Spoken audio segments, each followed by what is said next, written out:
Začelo se je minuli četrtek v naši oddaji, ko je v intervjuju predsednik vlade Robert Golob dejal: Ravno vlada Janeza Janše je pa v letu 2012 ob izpeljavi pokojninske reforme pomembno znižala odmerni odstotek za skoraj 20%.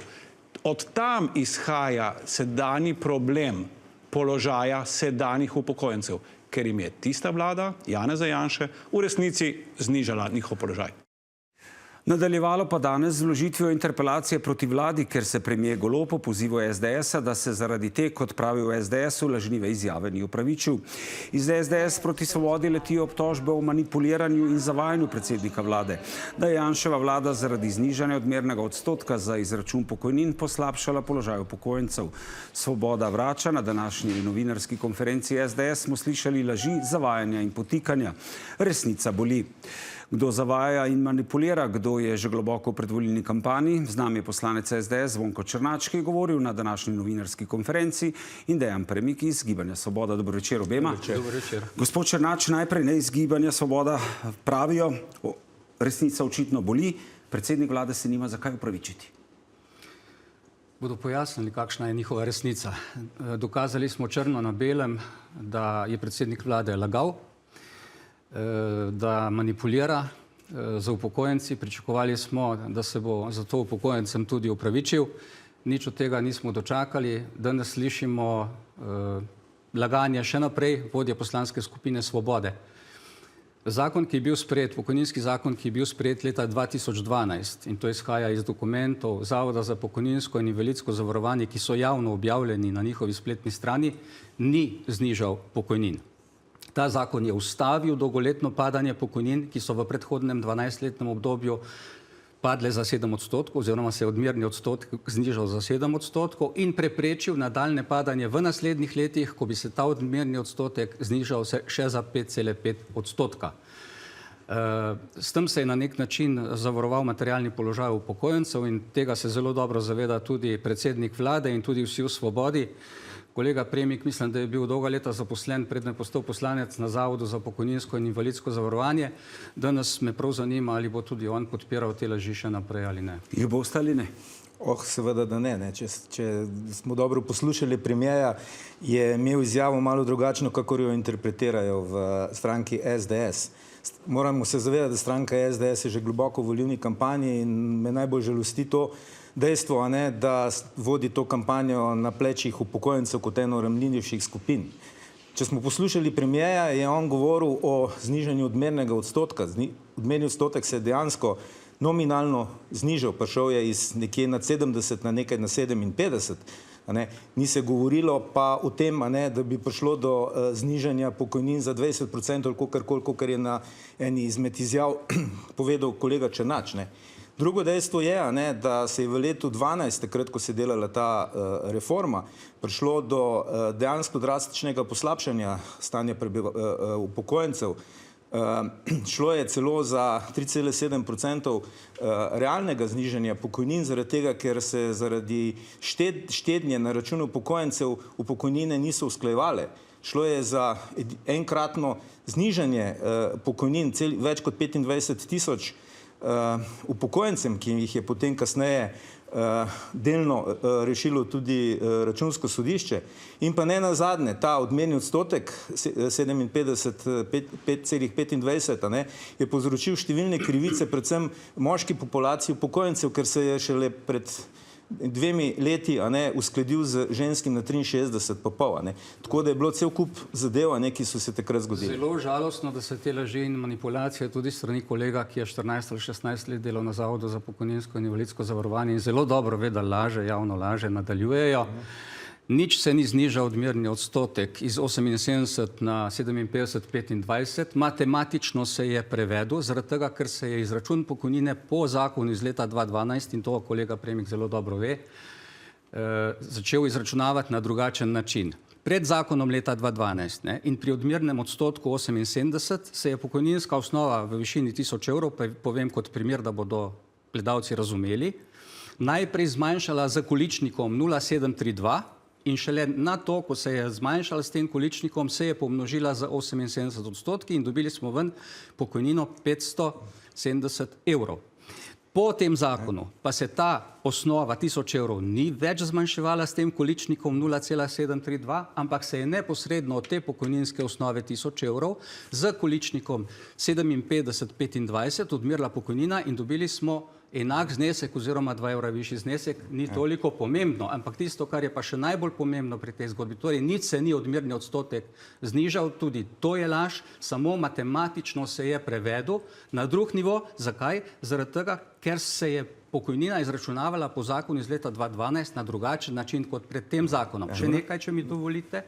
Vkolikor zakon leta 2012 ne bi bil sprejet, potem bi pokojnine v naslednjih letih dodatno padale, to kolega Premik zelo dobro ve, in bi po 10 letih, tam nekje leta 2021, pokojnina, ki je bila leta 2012 nekje na nivoju 850 evrov, bila za 100 evrov nižja. Tako da zakon iz leta 2012, sprejet v času Janševe vlade, je na eni strani preprečil nadaljnje padanje pokojnin in obvaroval upokojence pred nadaljnjim zniževanjem. Še nekaj, če mi dovolite. Sprejet je bil soglasno z vsemi glasovi opozicije in koalicije in obema glasovoma poslancev narodnosti. Če bi bilo s tem zakonom res kaj narobe, tako kot laže kolega Premik, potem gotovo take podpore ne bi bil deležen. Jaz mislim, da se mi bo pomogel zdaj kolega Černač, pa meni upravičiti, če ne, bom jaz njega interpeliral, če se malo pohecamo. Govoril sem o nominalnem znižanju prispevka, nominalnem, in nisem govoril o tem, da se je premoženjska situacija upokojencev poslabšala zaradi tega zakona, ki je bil takrat pač sprejet. Ta zakon je imel definitivno neke dobre očitke, ampak ta vlada je zamahnila z repom in je v tistem letu skozi cel kup drugih ukrepov, predvsem štedne na plečih upokojencev, realno znižala njihovo blagostanje za 3,7% in pa jasno, povedal sem, da je tudi edina vlada, ki je zmanjšala vrednost pokojnin več kot 25 tisoč upokojencem, ki so bili v večji meri postalo trajnega značaja. Tako da, kolega Černač, tukaj se mi morate upravičiti, ker pač me očitno ali niste poslušali, kar sem govoril, ali pa me niste razumel. Kolega Premik še nadalje zavaja in manipulira, hoče obračati zadevo na drugo temo, na ZUJF. Ne govorimo o ZUJF-u, to, o čemer govori on, ZUJF je odpravil nekatere privilegije zaradi varčevanja v tistem obdobju, ki jih je potem Ustavno sodišče vrnilo nazaj, ampak ne govorimo o tem, ne.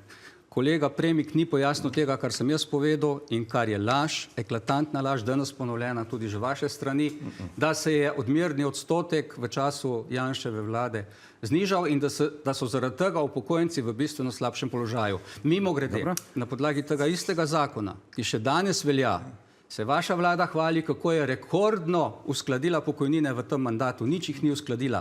Ta zakon, ZPIZ-2 iz leta 2012 jih je uskladil, ker je v zakonu določena uskladitev, ki se mora izvesti po uradni dolžnosti februarja vsako leto. In seveda, glede na to, da smo imeli izjemno visoko inflacijo v vašem mandatu, so bili nominalno ti odstotki višji, realno pa bistveno nižji. Še enkrat, nisva govorila o zakonu, govorila sva o nominalnem znižanju. Enostavno, tako kot ste vi povedali, gre za to, da upokojenci so v letu, ko je bila Janševa vlada leto 2012, lahko vprašate upokojence in tisti, ki so takrat se bodo spomnili, kakšna je bila takrat situacija in kako se je dejansko znižal standard. Jaz govorim, da so bile pokojnine v tistem letu niže zaradi vseh ukrepov, ki jih je sprejela vaša. Ni druga zadeva, govorimo, poglejte. To je manipulacija. Ni manipulacija, če pogledate premierjevo izjavo, je govoril o dveh zadevih, je govoril o odmernem odstotku in je govoril o tem, kako se je poslabšal gmotni položaj upokojencev in to dejansko se takrat je. In če pogledate zdaj, se poskuša skozi to volilno kampanjo na vsak način prikazati, da je za sedanje situacije pri upokojencih kriva Golobova vlada. Glejte, mi smo 3 leta na vladi, sprejeti so bili številni pozitivni ukrepi od tega, da se ne vprašamo, koliko je zdaj zagotovljena pokojnina, ki je zdaj že čez 780 evrov, kaj smo naredili z vdovsko pokojnino, kaj smo naredili z delnimi invalidskimi upokojenci, ki delajo pač za krajši delovni čas. To je bilo cel kup nekih ukrepov, s katerim smo sanirali pač neko stanje, ki se skozi vsa ta leta pač ni bilo. Spis je kot sistem izredno zahtevna zadeva. Tudi vsi ti preračuni in tako naprej so izredno zahtevna zadeva in le malo je strokovnjakov, ki jih razumejo. In v vseh teh vladah do zdaj so v bistvu se dogajali neki parcialni ukrepi, ki so bili fokusirani točno na določene skupine. Zdaj bomo pa tole z pokojninsko reformo, ki je zdajle pač v teku in se bo pač tudi letos izvedla, sanirali cel kup zadev in zasledovali predvsem te 3 najbolj pomembne cilje, to je dostojne pokojnine, vzdržna pokojninska blagajna in pa solidarnost. Kolega Premk je tukaj iz Svobode v zelo težkem položaju, ker mora braniti nekaj, kar se braniti ne da. Glejte, eklatantne laži predsednika vlade in manipulacija z upokojenci črno na belem. Tukaj imam izvleček, kolega Premk ga zelo dobro pozna, pojasnil Zavoda za pokojninsko in invalidsko zavarovanje, kar je objavljeno na njihovi spletni strani, kjer je to, o čemer sem jaz govoril, da se ta odstotek ni znižal samo zaradi drugačnega načina izračuna. Je bil nominalno, kot pravi on, nižji, nič ni bil nižji. Prejšnjih 78 je enako kot potem 57,25 oziroma z spremembo, ki je veljala med letoma 20 in 23, se je ta odmerni odstotek iz 57,25 dvignil na 53,5, kar bi po prejšnjem odstotku pomenilo celo 85 odstotkov. Tako da gre pa za zelo, rekel, nizkotne manipulacije z upokojenci, ker zdaj si nekateri, ko to poslušajo, ustvarjajo mnenje, ker so tu slišali iz ust najvišjih predstavnikov države, da so bili leta 2012 oškodovani in niso bili. Tisto, kar je pa najbolj zavržno, kar je tudi že napovedal predsednik vlade tukaj v tem vašem studiu, je rekel, zdaj bomo pa mi tisto krivico, ki je ni bilo leta 2012, popravili s tem, da bomo v novi pokojninski reformi ta odstotek odmerni dvignili. Seveda ga bodo morali dvigniti. Če ga ne bodo, ob tem, da se ne bo več upoštevalo 24 najboljših let delovne dobe za izračun pokojnine, ampak po njihovem predlogu 40 let, bodo seveda vsi novi upokojenci bistveno prikrajšani. Zaradi tega sem jaz danes rekel, da je predsednik vlade zastavil napačno pot in o tem se moramo pogovoriti na interpelaciji. On namerava pokojninsko reformo, ki jo moramo izpeljati, zaradi tega, ker drugače Slovenija izgubi 1,5 milijarde evrov sredstev iz načrta za okrevanje in odpornost, ker je pokojninska reforma eden od menikov, da je zastavil na napačen način, zastavil je to reformo na lažeh in manipulacijah, noče se posipati s pepelom in se opravičiti, v nasprotju z takratnim predsednikom vlade leta 2012, gospodom Janšo, ki ni samo uskladil te reforme leta 2012 z vsemi socialnimi partnerji, pač pa tudi z vsemi političnimi strankami. Zato je bila takrat podprta soglasno, brez glasu proti, brez vzdržanega glasu. Če to ni argument za to, da je bil ta zakon dober, potem nobenega argumenta več ni mogoče. Glejte, spet me niste poslušali. Na začetku sem rekel, da je tisti zakon reševal marsikatero zadevo. To mi ne morete oporekati. Ampak takšna manipulacija z vsemi temi, taka manipulacija z vsemi temi zgodbami, glejte, trenutno poteka pokojninska reforma, predvsem zaradi demografskih gibanj, ki so pri nas. Jasno pa je, da so se s njemu pridružili cel kup drugih zadev, tudi zahteve OECD-ja, pa Evropska skupnost in tako naprej. In da ta reforma bo zasledovala tiste 3 cilje, ki sem jih danes že enkrat omenil. In ta reforma bo potekala do leta 2035. In vse te zadeve, kot so odmerni odstotek, kot je podaljšana doba, ki se zajema v pokojnino, kot sama pokojninska doba, so medsebojno usklajene in bojo medsebojno potekale do leta 2035, tako da prav s to reformo preprečujemo, da bi se pokojnine znižale, ne pa povzročamo tako kot... Ampak čakajte samo malo, gospod Černač, gospod Premik, dajmo zdaj, o tem se boste pogovarjali na interpelaciji, če vas jaz prav razumem. Mi pa pojmo zdaj še en korak naprej. Za konec, zdajte nam povedati, gospod Černač, vi zbirate podpise za zakonodajni referendum o dodatku k pokojninam za izjemne umetniške dosežke. Kako daleč ste zbiranjem podpisov? Nam lahko poveste, koliko ste jih zbrali? ogromno, odziv je neverjeten in mislim, da je bil tudi tu glavni razlog za te laži in manipulacije strani predsednika vlade na prvi dan zbiranja teh podpisov v tem studiu v četrtek prejšnji teden, ker se on zelo dobro zaveda, tako kot se zaveda kolega Premik, da lažeta, da manipulirata z upokojenci. Prej nisem pokazal te tabele, tudi ta tabela je objavljena na spletni strani Zavoda za pokojninsko in invalidsko zavarovanje in vsak si lahko na zelo jasen in transparenten način pojasni, da predsednik vlade brezsramno, ne samo on, ampak celotna koalicija lažejo in manipulirajo z upokojenci, kar je zavržno, oprostite. In nobena nadaljna pokojninska reforma, ki jo snujete, ki mora biti sprejeta, povedal sem zaradi načrta za okrevanje in odpornost, ne bo bila uspešna, vkolikor ne bo ustreznega konsenza vseh političnih akterjev v političnem prostoru, ker gre za pokojninsko reformo vseh bodočih upokojencev. In tega se je prejšnja vlada, ki jo vodi gospod Janša, v letu 2012 zelo dobro zavedala, zaradi tega je bil tisti zakon sprejet soglasno. Med glasovi za so bili tudi vaši nekdanji sedanji ministri, Alenka Bratušek, ki je bila takrat v Pozitivni Sloveniji poslanka, je bil Han Matjaž, ki je bil poslanec SD-ja, je bila Tamara Vonta, ki sedi sedaj v vaših poslanskih klopeh, ki je za ta zakon, o katerem vi govorite, da je slab za upokojence in da niža njihove pokojnine, pritisnila tipko za. Vsi so se s tem strinjali, še enkrat pod črto pomeni, da vi zavajate, lažete in to na plečih upokojencev. Tega si niso zaslužili, ker zdaj ustvarjate neka pričakovanja o tem, da se je takrat neka krivica zgodila, ki jo bo treba zdaj popravljati. In vi se boste zdaj pri tej novi pokojninski reformi potrudili, da boste to krivico popravili. Lahko vas prosim. Še replika.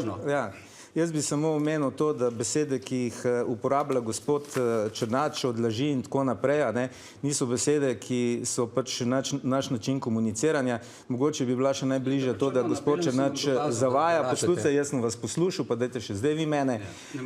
Glede na to, da govori o širšem konsenzu, ravno zdaj že nekaj časa o izhodiščih potekajo pogajanja v ekonomsko-socialnem svetu, kjer sedijo jasno vsi pomembni deležniki in potem, ko bojo pač pripravljen zakon na podlagi teh novih izhodišč, bo tukaj še javna razprava, tako, ker se bojo lahko vključili za svojimi predlogi tudi kolegi iz opozicije, tako da tukaj ne moremo trditi, da gre za neko tajno zadevo, ki se pripravlja. Izhodišča so pa že itak jasna, ker sem videl, da jih je tudi celo kolega Černač prebral, ker je pač vedel nekaj v teh številkah.